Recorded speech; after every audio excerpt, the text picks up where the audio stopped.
ज्योतिष शास्त्री रमेश चौबे उपस्थित हूं एक बार पुनः आपके समक्ष। कुंडली में कुंडली के द्वितीय भाव अर्थात धन भाव की आपके कुंडली में क्या स्थिति है और आपके धनेश कहां बैठे हैं, इस विषय पे चर्चा करने के लिए। इसके पहले मैंने आपको लग्नेश का सभी भाव में फल बताया और लग्न से संबंधित कुछ आपको मैंने सूत्र भी बताया। आज हमारी चर्चा धन भाव पे होगी। धन किसको नहीं चाहिए? धन तो सभी को चाहिए। कहा जाता है कि पापी भी पुत्र और धन की कामना करता है।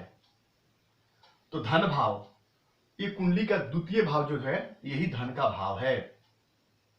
कैसा धन का भाव है ये कुंडली का जो ये वाला भाव 11 भाव, ये आय का भाव है और ये धन का भाव है, यानी संचित धन का भाव है। यहां से आप कितना आपके पास धन इकट्ठा होगा वो हम कुंडली के द्वितीय भाव से देखते हैं।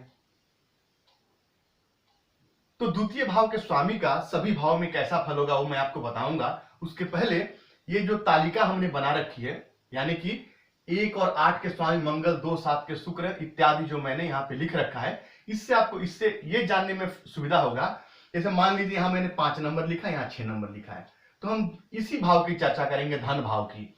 तो द्वितीय भाव मान लीजिए 6 नंबर की राशि लिखी है, तो 6 नंबर का स्वामी यहाँ पे कौन हो रहा है? तो 3 और 6 के स्वामी बुध होते हैं, यानी कि आपके धन भाव के स्वामी बुध होंगे। वैसे ही यदि यहाँ पे 8 लिखा हो तो 1 और 8 का मंगल, तो यहाँ मंगल। तो आपको देखना है, जैसे यहाँ पे बुध लिखे हैं तो बुध आपके कुंडली में कहां बैठे हैं, क्योंकि वही यहाँ पे धनेश होंगे। बड़े आसानी समझिएगा, बड़े आसानी से समझाऊंगा। अपनी कुंडली खोल लीजिए और अपने कुंडली में मिला के देखिए। तो यदि आपके धन का स्वामी आपके लग्न में ही आके बैठे हैं, यदि धन के स्वामी, तो कैसा फल देंगे? तो यदि धन का स्वामी आपके व्यक्तित्व में ही आके समाहित हो जाए तो ऐसा जातक धन प्राप्ति को अपना लक्ष्य बना लेता है। ऐसा जातक जो है वो धन प्राप्ति को अपना लक्ष्य बनाता है और ऐसा जातक जो है वो धन संचय भी करता है। क्यों करता है धन संचय? क्योंकि वो थोड़ा सा कृपण अर्थात कंजूस हो जाता है। धन का व्यय जल्दी करना नहीं चाहता है, वो धन को बचा के रखने की उसकी कोशिश होती है और धन को बचा के बुद्धिमान होता है ऐसा जातक, ज्ञानवान होता है। देखिए, धन कमाने के लिए भी बुद्धि की आवश्यकता पड़ती है। ऐसा नहीं है कि जो जातक पढ़ा लिखा नहीं है उसके पास धन नहीं है। बहुत ऐसे एग्जाम्पल आपको मिल जाएंगे, जो व्यक्ति पढ़ा लिखा तो बहुत ज्यादा नहीं है लेकिन धन उसके पास तब भी है।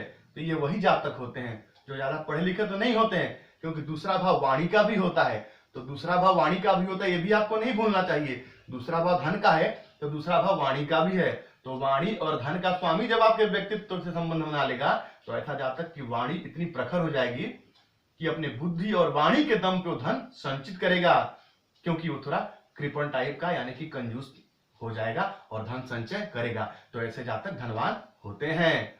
वहीं कुंडली के द्वितीय भाव पे चले जाइए तो दूसरा भाव धन का ही है और धन का स्वामी जी धन भाव में ही बैठ जाए तो निस्संदेह जातक धनवान होगा। ऐसे जातक के पास अचल संपत्ति ज्यादा होती है, लिक्विड मनी यहां से देखते हैं। और यहां से मैंने क्या बोला आपको, अस्थाई धन देखते हैं। तो ऐसे जातक के पास अस्थाई धन होता है। उसके जो सहयोगी जो है अर्थात जो उसके कुटुंबजन है वो उनसे भी उनका संबंध अच्छा रहता है, क्योंकि दूसरा भाव कुटुंब का है। और जातक अपने वाणी का भी इस्तेमाल धन प्राप्ति के लिए कई बार करता है।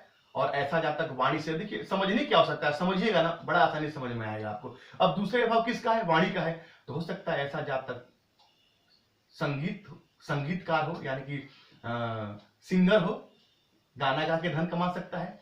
तो दूसरे भाव से जितने भी प्रयोग होते हैं उन सारे प्रयोगों को आप अपनाइए तो आपको इसका सही सही रिजल्ट निकल के आपके सामने आ जाएगा।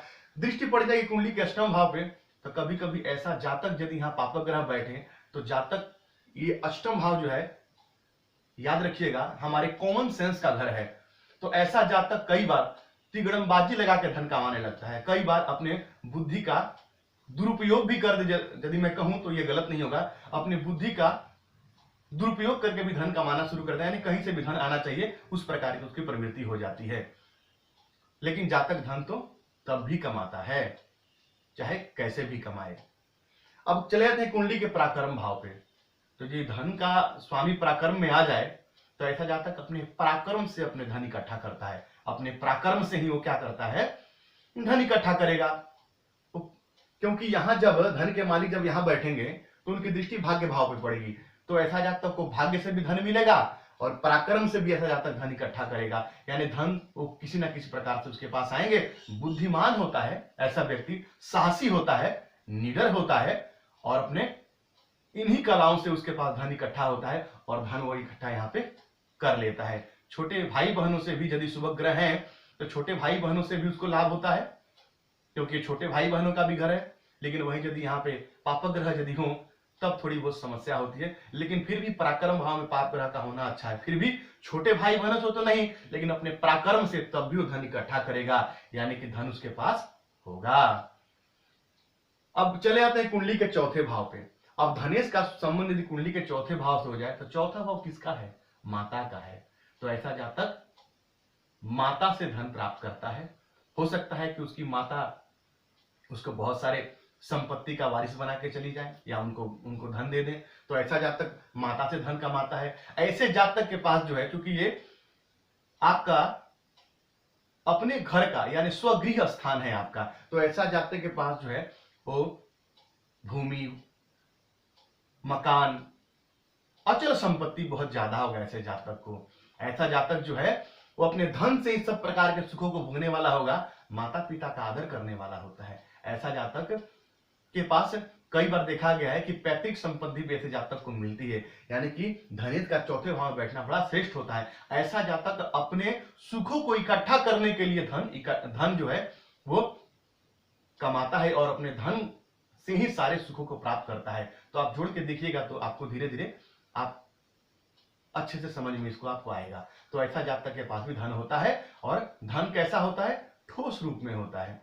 अब धनेश यदि कुंडली के पंचम भाव में बैठ जाए तो पंचम भाव किसका है, बुद्धि का है, ज्ञान का है, संतान का है। तो ऐसा जातक अपने संतान से धन कमाता है। अब संतान से धन कैसे कमाता है, आपने देखा होगा कई लोग बहुत समृद्ध तो नहीं है, लेकिन उनका जो पुत्र है वो कहीं अच्छे पद पे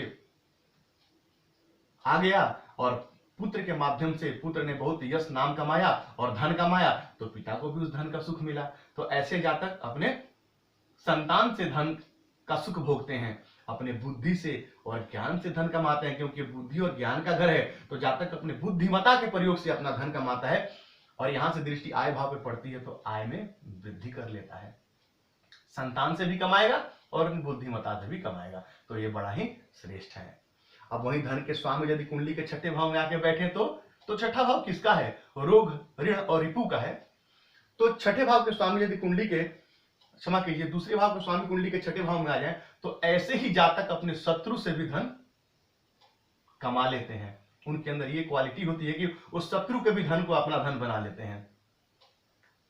और ऐसे जातक जो होते हैं उनके पास कभी कभी देखा जाता है, क्योंकि द्वितीय का स्वामी जब छठे में आएगा तो दारिद्र योग भी कभी कभी बनता है इसमें।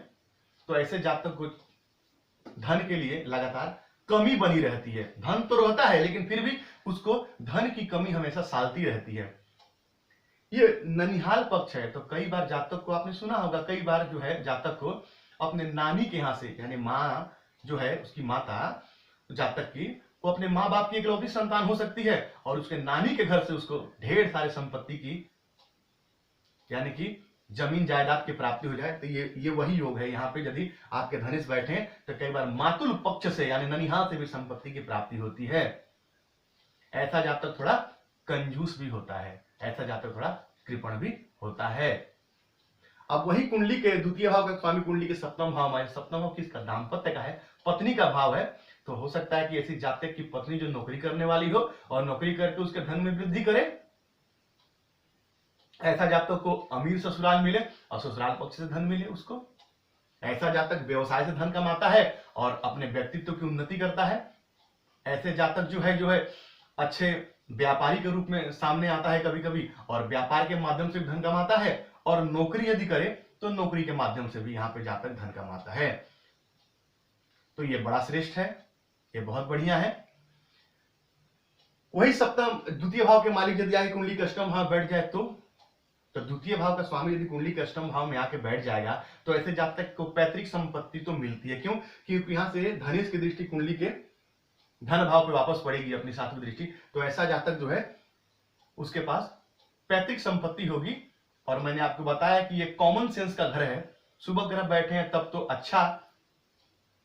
अच्छे मार्ग से जातक धन कमाएगा, लेकिन यदि यहाँ पर पाप ग्रह बैठे हैं तो जातक एन केन प्रकीर्ण मतलब किसी प्रकार से उसके पास धन आना चाहिए, वो लगेगा तिगड़मबाजी वाली बुद्धि लगाने लगेगा और धन कहीं से भी आए ये उसके चक्कर में पड़ जाएगा और धन कमाएगा। ये जो है अध्यात्म का भी भाव है, अष्टम भाव से भी हम अध्यात्म को देखते हैं, तो ऐसा जातक जो है आध्यात्मिक भी होगा। शुभ ग्रह बैठे हैं तो, लेकिन यदि पाप ग्रह बैठे हैं तो नतीजा कुछ और ही निकल के उसका आएगा, वो मैंने आपको बता दिया। वहीं धन भाव का स्वामी यदि कुंडली के भाग्य भाव बैठा है तो जातक अपने भाग्य से जो है वो धन कमाएगा। यहाँ पे बैठे ग्रह की दृष्टि पराक्रम में पड़ेगी तो जातक अपने पराक्रम से भी धन कमाएगा, यानी भाग्य और पराक्रम दोनों का समन्वय उसको मिलेगा और भाग्य और पराक्रम दोनों से धन कमाएगा। ऐसा जातक धार्मिक होगा, धर्म कर्मों में व्यय करेगा अपने धन को। ऐसा जातक धार्मिक कार्यों में, आप देखें बहुत सारे लोग धार्मिक कार्यों में धन को व्यय करते हैं, क्योंकि ऐसा जातक धनवान तो होगा ही, क्योंकि उसको भाग्य से धन मिलेगा। सदाचरण सद्बुद्धि वाला होगा, अच्छे आचरण को अपनाने वाला होगा और जातक अपने धर्म कर्मों में ही रुचि रखेगा, अधर्म कर्मों में धन अपना व्यय करेगा, तो ऐसा जातक भी धनवान होगा। वही धन भाव का स्वामी कुंडली के दसम भाव में आके बैठ जाए तो दसम भाव पिता का होता है, तो ऐसे जातक को पिता से धन की प्राप्ति होती है। और दसम भाव राज्य पक्ष का है, तो ऐसा जातक जो है वो राज्य पक्ष से भी धन की प्राप्ति करता है। अर्थात कहने का तात्पर्य कि हो सकता है ऐसा जातक सरकारी नौकरी में हो और राज्य पक्ष से धन प्राप्त करे, तो ये बड़ा अच्छा है। ऐसा जातक के जो बॉस होते हैं उनसे उनका संबंध अच्छा होता है, नौकरी चाकरी करता है तो उसमें प्रमोशन पाता है, उच्च पद तक जाता है और हर प्रकार के सुखों को भोगता है। तो ये धनेश का चौथे भाव में बैठना, दसम भाव में बैठना अत्यंत ही श्रेष्ठ होता है। वहीं यदि आपके धन भाव का स्वामी कुंडली के आय भाव में बैठ जाए तो ऐसा जातक धन का स्वामी यदि आय में बैठ जाए आकर के, तो मैंने आपको बताया कि ये कैसा घर है, तो ये संचित धन का है और ये लिक्विड धन का है। तो धन का यदि स्वामी आकर के और आपके आय भाव में बैठ जाए तो ऐसे जातक को अपनी संपत्ति को ठोस रूप में रखना चाहिए, अर्थात अपने धन को भूमि में, मकान में इत्यादि में इन्वेस्ट करके रखना चाहिए। ऐसा जातक ख्याति प्राप्त करने वाला होता है, धन धान्य से परिपूर्ण होता है। ऐसा जातक कई बार देखा गया है कि बड़े बड़े उद्योगों में अपना धन व्यतीत करता है, अर्थात मशीनरी इत्यादि बैठा के वहां से धन प्राप्त करता है। बड़े भाई बहनों का घर है, ऐसा जातक बड़े भाई बहनों से भी धन की प्राप्ति करता है और जीवन में आगे बढ़ जाता है। कहने का तात्पर्य मेरा कि हो सकता है बड़े भाई की स्थिति अच्छी हो और जातक को वहां से धन मिल जाए और जातक उस धन से कोई व्यापार खड़ा कर ले, अत्यंत ही श्रेष्ठ है। वहीं यदि धन भाव का स्वामी कुंडली के व्यय भाव में बैठ जाए तो देखिए विदेश का घर है, मैंने आपको बार बार बताया है। तो ऐसा जातक कभी कभी देखा गया है कि विदेश में जाकर के धन प्राप्त करता है, लेकिन धन संचित करके नहीं रख सकता है। वह ऐसे जातक बिना मतलब अनावश्यक धन कहीं ना कहीं खर्च करते रहता है और उसका धन जो है वो संचित नहीं होता उसके पास में, यानी कि धन के बिना उसका काम नहीं रुकता और धन उसके पास नहीं रुकता, ये स्थिति बन जाती है। तो यदि यहाँ के स्वामी यदि कुंडली के व्यय भाव में आके बैठे हैं तो आपका काम तो रुकेगा नहीं, लेकिन धन भी आपके पास नहीं रुकेगा। ये फॉर्मूला आपको हमेशा याद रखना चाहिए। विदेशों में जाकर के धन कमा सकता है ऐसा व्यक्ति, ये बड़ा श्रेष्ठ होता है। यदि यहाँ पे शुभ ग्रह बैठे हैं तो बहुत अच्छा है, और नहीं तो यहाँ पे यदि कोई पाप ग्रह बैठे हैं तो जातक के सैया सुख में भी बाधा करते हैं और जातक कभी कभी दाम्पत्य का भी सुख नहीं मिलता है। तो इस प्रकार से आप सारे भाव में अपने धनेश को समझने की कोशिश कीजिए। आप अपना दिमाग लगा के उसमें प्रयत्न कीजिए कुछ समझने का, क्योंकि हर भाव अलग अलग भाव से क्या क्या विचार होता है ये मैंने आपको बताया है। तो जिस भाव में जैसे धनेश की स्थिति होगी वैसे आपको फल मिलेगा। तो यकीन है कि धनेश की स्थिति आपको समझ में आई होगी। तो यदि आपको मेरी बातें अच्छी लगती है तो मेरे चैनल को लाइक कीजिए, सब्सक्राइब कीजिए, और कुछ पूछना चाहते हैं कमेंट में पूछिए। तो आपका दिन मंगल कामना के साथ आज के लिए इतना ही। नमस्कार।